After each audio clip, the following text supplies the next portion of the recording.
a good word of guidance. That's it. Don't interfere. Because sometimes we feel that the children, perhaps our nephews or grandchildren, whoever else it may be, we feel that we should control and manage everyone's lives. That's where the problem lies. Allah did not ask you to manage the lives of everyone else. These are adults, they are answerable to Allah. You can say a word of guidance, you can say your opinion and move on. Keep it moving. You might lose them totally if you want to control everything. That's a problem we face in this age. I know as a counselor what happens. People say, but these people want to control everything. It's a headache. It is a headache. It's a problem. That's the reason why it's not a duty to live all together under one roof, just to show a unity. We're not united. You probably will be having a much better relationship if you were a little bit away from each other. When you see me, you're so happy. Because we're not in each other's faces all the time, and there's no one single person who thinks that they can just say everything to everyone and everyone must move upon their pace and their instruction. No, these are adults. In fact, parents have a duty to guide, and they also have, to a degree, been given a certain authority where they can crack the whip. But I want to tell you, in today's society, it's better to engage your children in meaningful discussion that makes sense, so that when you turn your back, or if you're not there one day, they will follow because they were convinced, and they will not simply unfollow because they were only following due to the cracking of a whip. Big difference. I'd rather answer the questions of my child who might be questioning the existence of God. May Allah protect all of us. And engage them in discussion than to say, shut up, you're not allowed to ask. That's it. Come on. Is that really a modern day answer? Do you really think that that's going to convince this child? Not at all. Let them ask the weirdest of questions. You should try to look for answers, and you must bring up discussion that is relevant.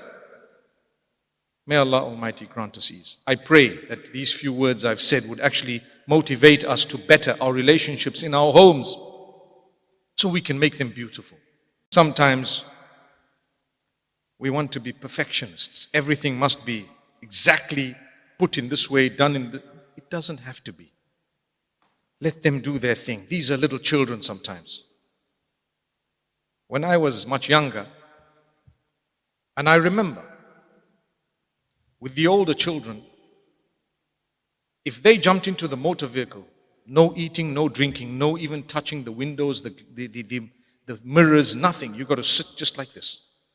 And if you didn't, you were punished.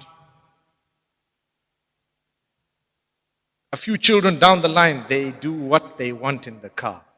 I promise you. While they're drinking their juice, they might even squeeze the bottle and it comes onto me. It's okay, laugh about it. You can tell them, you guide them. You could have a rule. You could say, please don't eat in the car. I do say it now and again. But sometimes they will. I remember once they forgot or they dropped a little lemon in my own car. And I was wondering a few days later, something's smelling here. Something's smelling. And I just couldn't get. We sent the car for a full wash. You know, nowadays when they wash the car, the full wash, they miss out that lemon, you know, mashallah. So and after some time, when I was packing some bags for some people into the vehicle, and I lifted up all the seats to, forward, and I saw this rotten lemon. And I'm thinking to myself, these kids, mashallah.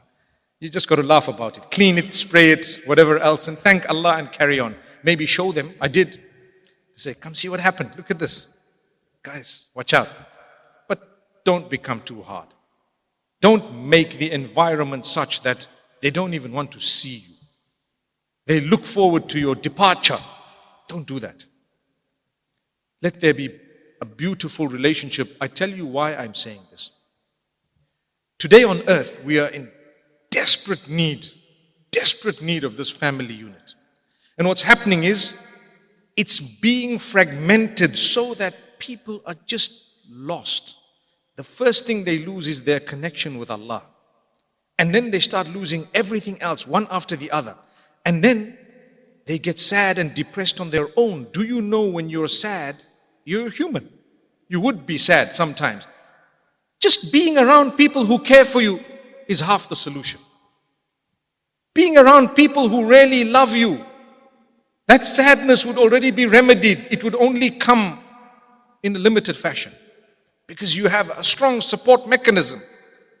May Allah grant it to those who don't have it. And may Allah bless those who do. May Allah help us to build it. And may Allah Almighty unite us, inshallah, in a better gathering in the akhirah.